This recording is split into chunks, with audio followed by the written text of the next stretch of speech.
Hello, and welcome to another episode of Such a Nightmare Conversations About Horror. I am, as I usually am, Katherine, and I am delighted to once again be joined by Anthony Tresca. Hey there! This is a podcast where the horrifically nerdy meets the terrifyingly academic, as we explore that fine line between the horrific and just the horrible. Each episode looks at a specific horror text that is, for better or worse, giving us nightmares. And we are so excited to have you join us today for our episode over 1991's Freddy's Dead, The Final Nightmare, also called Nightmare 6.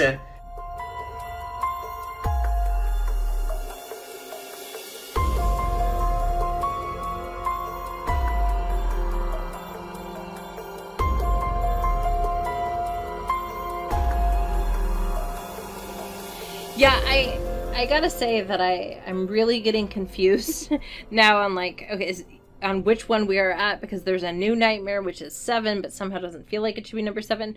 So we've gotten to the point where the naming is just nonsense, which I guess is fitting. It is certainly not intuitive in any sense. Freddy's Dead is number 6, and there are still several more that we're going to be going through.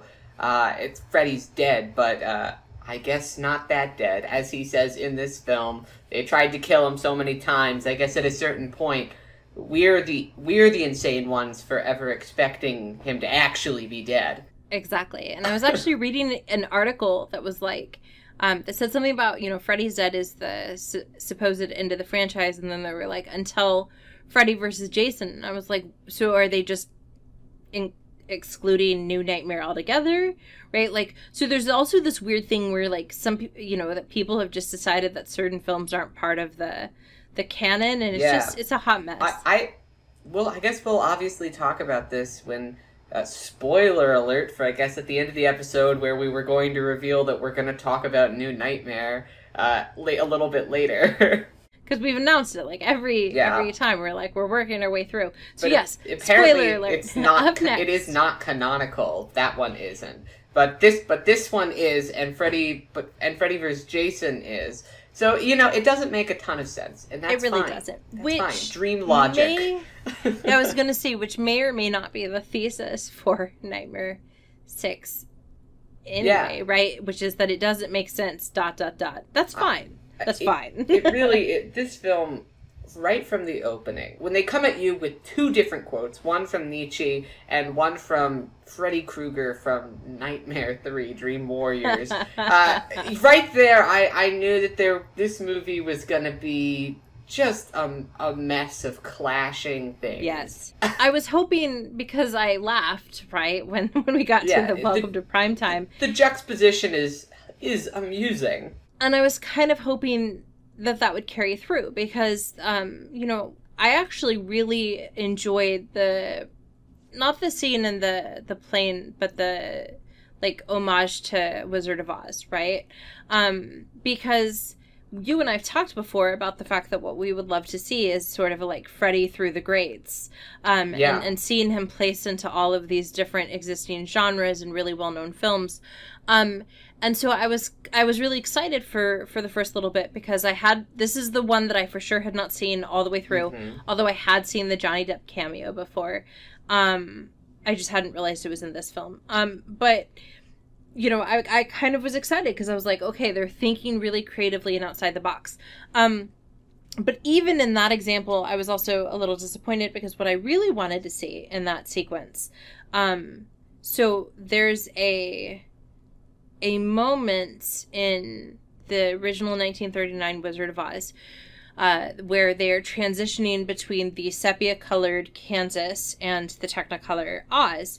And there's so they filmed the Kansas scenes on just sepia-colored film stock, and they filmed the other stuff on Technicolor. But there's this one moment in the film where Dorothy is emerging into Oz, and so they actually had to paint everything in the house, and she had to wear a costume that was all browns so that she could step into the Technicolor world, right? And then they changed her. And then the costume changed. Exactly, too. Yeah. Exactly. It's pretty cool. It's amazing, to be perfectly honest, and I got really excited because I was kind of hoping that in Friday, or I'm going to call it Nightmare 6. In Nightmare 6, that when he went from the dream world, the very obvious dream world, to the, quote, real world, I was hoping it would change from being in color to being in sepia, so that it would be the reverse of Wizard of Oz. So that there would be this kind of interesting commentary about the fact that, like, Freddy's world is in Technicolor, and maybe that's not a good thing after all. But again, it was just, like many things we've seen in the franchise, a good idea that was thrown in there, but without being put in there meaningfully. Yeah, when he shows up as the Wicked Witch of the West, it's just a bit. Which is nothing wrong with that. You know me. I love a good comedy bit. I was going to say, I don't think I've ever heard you say, it's just a bit, in that tone of voice before. I feel rather like my world has been shaken. Well, you love yourself a good bit. I love myself a good bit, but I also, I expect a little bit more from this franchise. If you're, because in a good way, I'm like, this franchise has a history of committing to bits and doing long extended sequences, but this one kind of just, I think, operated in kind of a bit of a throw everything at the wall and see what sticks. Because there are a lot of characters in this movie. Yes. And there are a lot of interesting set pieces, too. They move around, there's a lot of locations. I can't say they didn't try. There's clearly so much passion there. I mean, the director and the person who came up with the story for Nightmare 6, Rachel Talalay, that's the way I'm going to say it. Sure. I'll probably just say Rachel from here on out. Yes. She has been involved in this franchise in numerous capacities from the very beginning.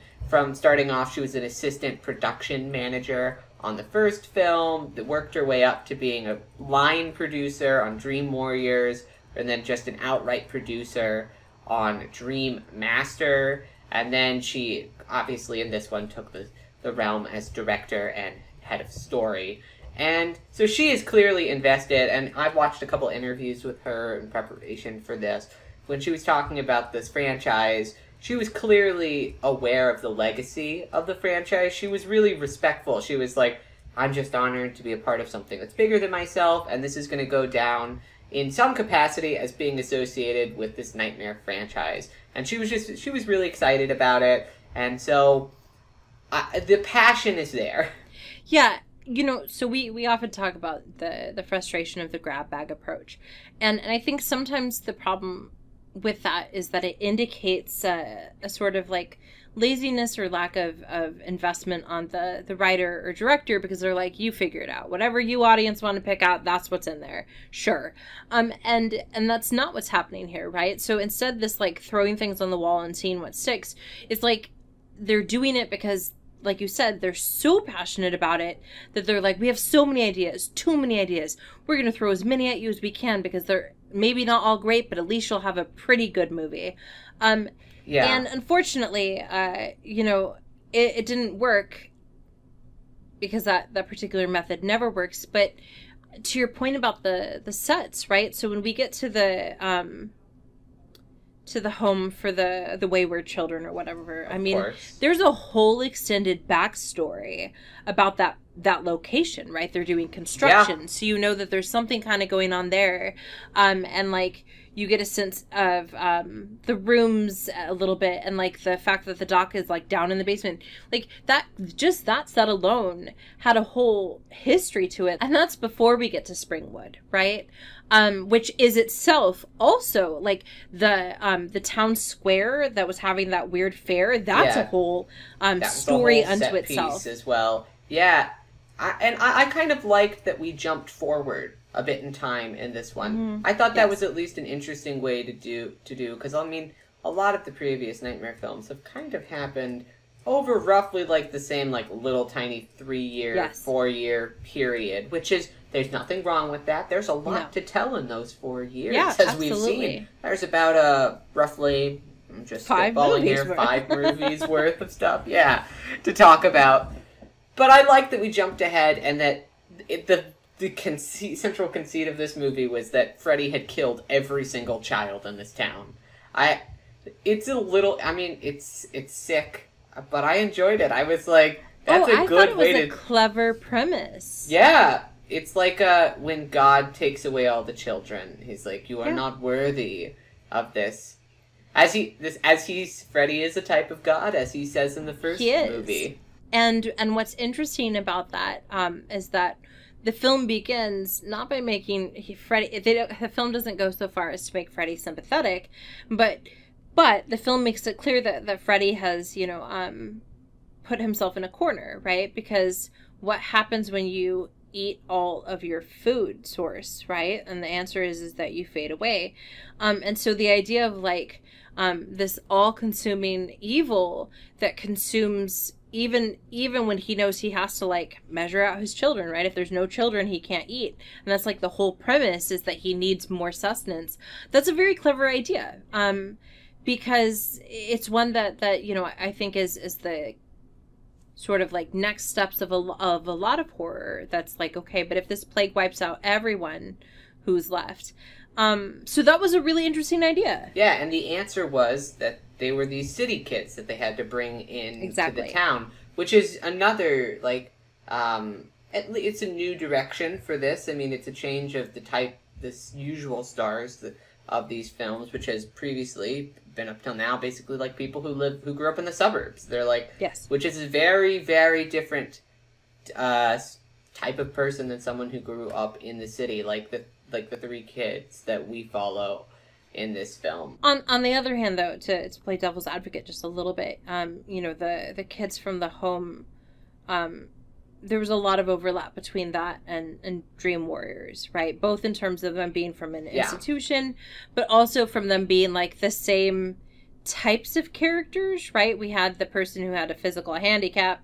We had the rough girl with a heart of gold. So we still had which again felt very strange, because there were so many things that were very original to the story, and then there were these moments that I couldn't figure out if they were supposed to be like a return of some of our favorite moments from the... Do you want to know a little fun fact? I do. So the original idea for this film was to John Doe, who is the guy who is the last remaining survivor in Springwood and gets brought back into the town in the plane sequence at the beginning. He was originally not supposed to be that character. He was actually supposed to be Jacob from the last film, the son of Alice. And then the Dream Warriors from Nightmare 3 were supposed to come back to help him. However, this idea was discarded. But not really. It's basically the same thing. They just kind of like removed the connections to the other film and made it worse for some reason. I don't know. I thought that when I read that, I was like, that's actually a pretty good idea. Well, so I've actually been reading a lot of things lately that have been but that's a much better idea for both 5 and 6. Like, did you know that one of the original people that they were going to see about writing Dream Child was going to be Peter Jackson? Yeah. Oh, I did. That's right. Oh my God. So it's like, there's all of these wild things that it's like, I can't figure out. Certainly it couldn't have been worse, right? Because let's admit it, 5 and 6 are weak, right? They are in a lot of respects. It would have been interesting to have, I'm not always a big fan of a carryover, but it would have been interesting to have seen Jacob. I think it would have. I mean, if Alice, one of the most boring characters, I'm sorry to anyone out there who is a fan of the Alice character from the Nightmare franchise, but she is not a very compelling protagonist. If she can carry over for 2 movies, I mean, come on, at least give Jacob a chance. Well, and then we could have had this sort of like epic battle between Freddy's biological child versus Freddy's spiritual child, and it could have become this weird nature versus nurture discussion. That would have been a much more interesting story, because then but unfortunately, I guess it would have been really cool to then see Jacob murdered by Freddy instead of just when John Doe dies. I'm like, I don't care. You can't bring me to care about this name. No. This guy. You give him the name John Doe. This everyman's name. The problem with an everyman character, particularly in horror, is that you don't really care when they die. No, and And I really didn't.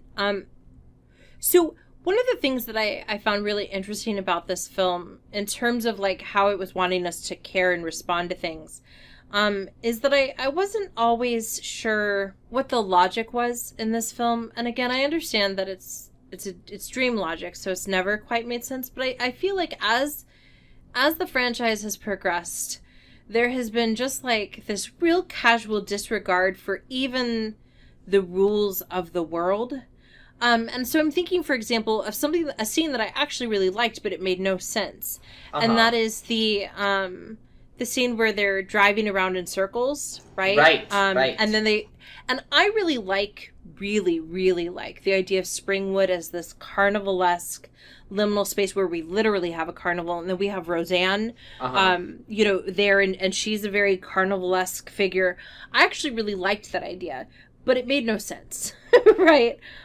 Even within this dream logic nonsense world, it still didn't make any sense. But I think the part that confounded me the most is how long it took, and I've said this now for the last several films, for Katherine Krueger's character to be like, oh yes, there is some sort of weird, hijinks happening here. Because, like, the stoner gentleman is like, I mean, he is literally defying the laws of gravity, and she's like, no, kids, this isn't real. And it's like, how much more do you need? Like, you can literally see it.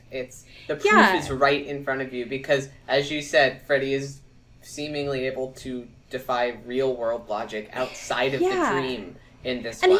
And he's done that to some extent in all of them, right? So in the first one, of course, he gets hanged by the slithering, and there's sheet, the Johnny Depp bed. Yeah, so it's not that it doesn't happen. It's just the way it happened in this film just felt off. From usually the rest of the films. It does happen in isolation. Freddy, I guess maybe you could say Freddy just got sloppy in this one. But I gotta say, it lowered the stakes substantially when Freddy got sloppy. Because you're just like, well, what? There is legitimately no reason that these characters have to not just, like, be like, oh yes, that's it. That is clearly a problem. We should all focus all of our attention on stopping that. And so, whenever these characters spend their time being forced to try to win over the characters, when inevitably the audience knows that they will eventually get on board, because we've seen 5 other Nightmare movies at this point. Yeah, it's just a very tiresome trope, because like you said, even though this is new for the characters, it's not new for us. And so we want that shorthand of them to be like, you know what, this is bonkers, but you and I dreamed about the same place. I've been here before. Yes, it's real. A quick, 3-minute sort of acceptance. And I watched some of the making of Freddy's Dead, and Robert Englund was talking in there about how, at this point, he feels a duty to give the Nightmare films, to give the fans exactly the same thing. He's like, you got the dream sequences in there, and he's like, the thing we figured out after 1 is that every single dream sequence needs to be linked to the character's individual fears. And so he's just like, so I just feel like we just do that, and we just always do that over and over again. And I was like, yeah, I think that is what you've done. But unfortunately, if that is all that you are doing, you're just trotting out the same formula over and over again. And that's just kind of... I can't really be that impressed, even when occasionally there is some beautiful special effects work. So I guess I do like some of those moments, and particularly from watching the behind the scenes footage, it was really cool to see how the making of a lot of those shots, and they really did construct a lot of the sets, like the airplane set, and they were able to do the flying away of things. The carnival set was all practical, as always. The effects in these films look great. Although I will say that the effects in this film look great, but they're not... I didn't find any of the death scenes or the kill scenes to be nearly as memorable as they were in any of the others. So the effects work are good. However, I think that the formula at this point is just not... they're not doing anything interesting with it. And so they can put all these special and practical effects on top of the lazy formulaic death scenes, but it doesn't do anything other than be like, oh yeah, that does look good, but it is pretty uninspired at this point. And the part of the problem, I think, in 6, in addition to just kind of, I think they were kind of running out of steam, is that some of the other deaths are sillier things or more frivolous, and so it's easier to like imagine someone turning into a bug, or even the needles one, which is obviously drug addiction is a very serious thing. They're not really just talking about addiction there, they're also talking about like fear of holes and like other things, right? But the deaths or the, you know, the things that are terrifying our characters in this one, it's incest. Right? It's sexual abuse from your father. It's physical and emotional abuse from your father, which is very fitting for a film that's about the ultimate like bad father, right? Freddy. But at the same time, there's no way to really create a death scene with a like incest parental rape that you're going to be like, ooh, but check out them special effects. Yeah. You know, we get that somewhat with the, I thought the best death scene was with the gentleman who was hard of hearing, that one or was, hearing impaired. That was really good. Because first off, that idea of like the sound that a pin drops would make, right? It's so quiet that a pin could drop, that you could hear a pin drop. That was a very clever use of that phrase, but also having that sort of grafted, the hearing aid grafted into him. Also the Q-tip, right? So that one all the way through. Oh gosh. So that one really, like, it was like they ticked, because what they have to remember is, yes, England's correct. It needs to match the character's fears, but it also needs to be something that we can be afraid of too, right? And all of us can be afraid of the idea of having our ears punctured. And then of having something grafted to us, but then it's tied explicitly to his backstory. Yeah, Rachel talked about how this film felt particularly unique from the other Nightmare films because all of the main characters are directly being abused or have been traumatized by their parental figures. Mm-hmm. Which is, I suppose, she is right that this is the first one in which that is directly true of every single character in such an explicit way of, like, yes, they are all being very, like, abused, clearly. But this is not the first film to dive into sins of parents affecting the children. Every single film up to this point, and England actually used that phrase in this one. He was like, that's what I feel this film is about. He was like, this film is really about exploring the idea of that the children will have to pay for the sins of their father. And I'm like, that's what this film is about? Just number 6? Yeah. Yeah. So I think you can come up with maybe one example in every film of an okay parent. Not even a good parent, an okay parent. But one is not, I mean, every single film, that's a pretty, I would have argued, explicit theme. You would think, wouldn't you? Yeah. So I think that's interesting. I think that the idea of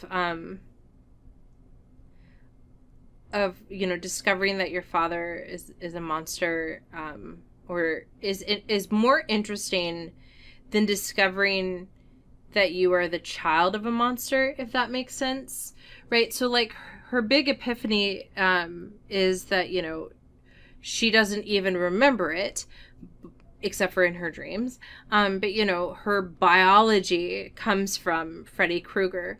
It would have been so much more interesting to me to have the film have been that she remembered her dad, and she remembered him suddenly disappearing, and she doesn't know why he disappeared. And then she uncovers that he's, Freddy Krueger, and then she has to kind of like reconcile the dad she loved with the monster she now knows. Like, and I realize it's a pretty deep thing to investigate, but like that would have been so much more interesting than just the like, oh, Freddy has a child. Well, it has to be one of you 4 characters, and we're gonna pretend to make it tricksy by making you think it's a son the whole time. It just was real weak sauce in a lot of respects. Yeah. Which, again, is such a pity because there were just some moments that I would have loved to have seen developed. I actually found the scene with the woman who was running the orphanage and there were no children there, but she was talking to them. That was very eerie. That was very good. creepy. I liked the teacher in the high school scene. Yes. I actually wished that they had committed more to this silly timeline that they established. That Freddy Krueger came over on the boat in 1492 with Christopher Columbus. And I love it. There's Freddy Krueger apparently killed Elvis. I'm like, yes. where? And all these various Freddy sightings. I was like, why is this not the movie we're seeing? Why can't we just go through? If you have this amazing timeline that supposedly goes all the way back to 1492 of Freddy being and killing in America, why are you not making that movie? I don't know. That would have been so much fun. Even if they had just limited it to a group of kids are on a road trip. We've all learned by now that in horror that road trips are a bad idea. Although I did take a road trip recently that was lovely. So I can say out there for any of you who just heard this and canceled your road trip plans, you don't necessarily need to have canceled right away. They can be good. I want to add for the listeners' benefit that, like, if you had been murdered horribly, I feel like you would have had all the warning signs possible. Because you went to the middle of nowhere on a ranch in Texas where the internet and phone service was spotty. Listen, I know, yes, and listeners, recent listeners of the podcast will know that we just recorded our Texas Chainsaw Massacre episode right before this. So I am well aware of all that can happen when you are isolated on a ranch in Texas. And yet I went anyway, and it was lovely. So you know what? Road trips can be good. You're the reason that people keep taking road trips and dying in horror movies. Me, single-handedly. You single-handedly have caused that phenomenon. But if the film had started with a road trip, right, and the teens run out of gas, get a flat tire, insert excuse, and they're in Springwood, and then maybe the mechanic is like, the car will be done in 72 hours or 24 hours or whatever. And then we had spent the entire time with them wandering around Springwood, right? Going to the bizarre carnival, wandering into the school, and then deciding to spend the night, in the Krueger home. That would have been such a better film. Yeah. And because it would have taken all the great components. And a lot of people criticize very heavily the cameo of, like, Roseanne Barr and Tom Arnold in specific. Less so, I think, Alice Cooper, but I think particularly Roseanne and Tom. But to me, that uncomfortableness, although I don't think that was the intention at the time, I think the intention at the time was to get a famous celebrity in the film. But now, especially knowing, like, how icky of a human Roseanne is, in real life, like, it just actually adds a layer because you're just like, there's no way to not read this town as wrong. And I just would have enjoyed seeing it explored deeper. I also just would have cut out the whole, and I realize this is the title, but the Freddy's dead part. Because I thought it was going to be a title referring to the fact that Freddy has made himself essentially dead because he has no victims left. Yeah. The whole, like, final countdown, showdown, and then that weird music at the end that's like, Freddy's dead, but is he? Right? Like, it just, it was a really weird conclusion to the film, period, let alone to what was supposed to be the end of a franchise. Yeah. Yeah, I mean, I guess the song was kind of fun playing over the clips from previous films at the end. I thought that it made for a pretty tasteful homage to the work of the other film. And I think that kind of homage, and even this to some extent, the fact that they used that titular song for it, it shows a real respect, at least for the legacy of the franchise, and that's good. I actually did. I mean, the fact that my favorite part is seeing the other films again in the end does not speak well for this film, but. I'm glad you brought that up because it brings us back to what has been our thesis for the last couple of podcast episodes on Nightmare. maybe as early as 4, but certainly with the last 5. And that is, but at the end of the day, the worst nightmare film is still a heck of a lot better than some other horror that exists. And I think the answer is because of the degree to which everyone respects the existing franchise, the characters they're working with, and the fans. Yeah. It just, when you have Robert Englund involved and the craftsmanship and dedication he brings to that character on behalf of the fans, you're not going to ever have a film that is the worst thing you've ever seen. Yeah. England is still trying here. All of the actors are trying, although admittedly, I don't want to be too mean, but this is some of the weaker acting in the entire franchise from just about everyone across the board. But particularly, I think that you could tell a real distinct difference in like the extras that they got for this film, because anyone who was like the side characters were just abysmal, I thought. You are absolutely correct, but I won't lie. It's a pretty low bar for me when it comes to this franchise because of Alice and that's Nancy and Nancy's mom. So what are you talking about? Oscar for Nancy's mother. Yeah, that's, oh gosh. Every time I watch that movie, I just laugh. Anytime she's in any of the scenes, because she's just so over the top. I did enjoy the cameo with Johnny Depp. With Johnny Depp, yeah.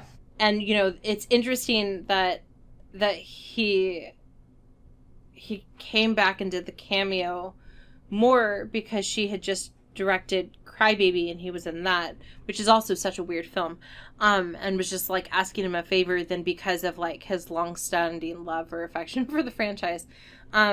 But that was kind of nice. And that sequence was pretty funny too. The stoner sequence was probably the most inspired sequence of the film, because at least it was really visually interesting, and I think it was the most universal, like what we were talking about, where it was specific to the character, but it was also something that could be more, that the audience would also perhaps find kind of like overwhelming, at least. So I thought the video game aspect was a very clever addition. As someone who in 91 knew about but didn't have the Nintendo glove, right?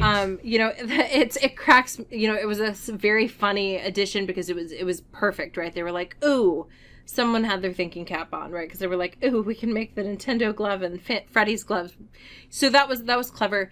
I think for me, though, I still think that the more universal one was, and the one I found more interesting was the deaf guy. Mm-hmm. Yeah, his was good too, because it was really gross, right? And it was a bit more body humor. I think my problem with the stoner one is that it just kind of went on forever. That's true. I was referring to, I think, the first half of the scene. I didn't like the video game sequence as much, because it just kind of felt too reminiscent of the sequence from the 5th film. Right.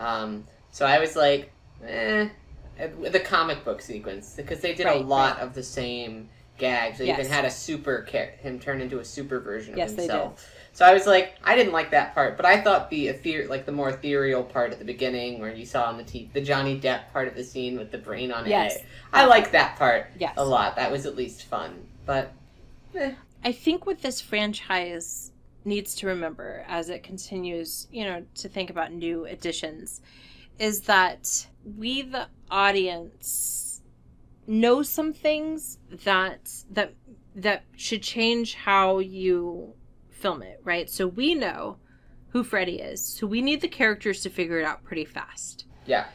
Also, we know that Freddy's gonna win, right? So there was this moment, I think this is the reason I wasn't as keen on this stoner scene. There was that sort of extended, but we're gonna try to rescue him, and let's see if we can do it, and huzzah. We know that that's not an option, right? We know failure is going to happen, except for at the very end of this particular film, right? But I would like to see a version of Freddy where it's, I don't know, just a bunch of the dream sequences and him defeating people. And instead of this, like, you know, but let's band together and save the day, because we know that's not going to ever work. It never has and it never will. You can't ask the audience to suspend disbelief very much. And with key information like that, like... Exactly. People, this is some first act stuff. You got to get all that out of the way in the first act in a film like this, I think, so that then you can spend the rest of the movie doing what is interesting and having fun with these characters. Yes. I also think that moving, like, this franchise, I think it thrives best when they are singular stories that are broadly connected to the larger universe, but are also really specific. So you've got to change everything. You can't... this film was a lot of, like, they're at the school again, they're at the mental facility again, they're in Springwood again, they're on Elm Street again. It's like, okay, what works so well, I think, about the first 3 in particular, 4 even, is that each one was a totally unique location, independent of the other films, so you got a new experience. This one was just kind of like the same locations trotted out again. As you said that, I realized exactly what this film feels like. Go for it. What is it? It is like the farewell tour of a beloved band that's gonna return back to all of their favorite songs, but by this point, all of their vocal cords are messed up. One of them has been on drugs for the last 15 or 20 years, and it's never gonna sound as good as it did on the original album, but you still go and pay an exorbitant amount of money because you're hoping desperately to recapture the magic, but the magic's gone, and so it's just gonna be the greatest hits, not so great. And that's really what it was. This was the final tour, right? And it was meant to be. It was meant to be, like you said, that we see at the end, the, like, homage to all the other films. This was supposed to be we're going to visit all the places you love best. We're going to introduce some of the plots you love best. But unfortunately, it was not as good as the first time we were there. No. By the end, I was ready to say farewell. Yes.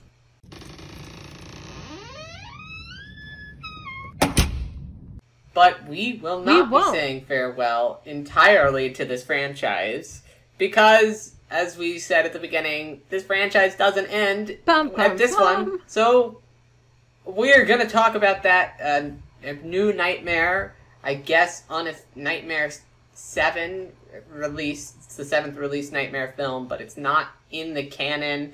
We'll get more into that at a later time, but that's actually not where we're going next, even. No, so if you are a regular listener, you know that we've been spacing our Nightmare on Elm Street films out so that it's every other episode, just to kind of give you a palate cleanser in between.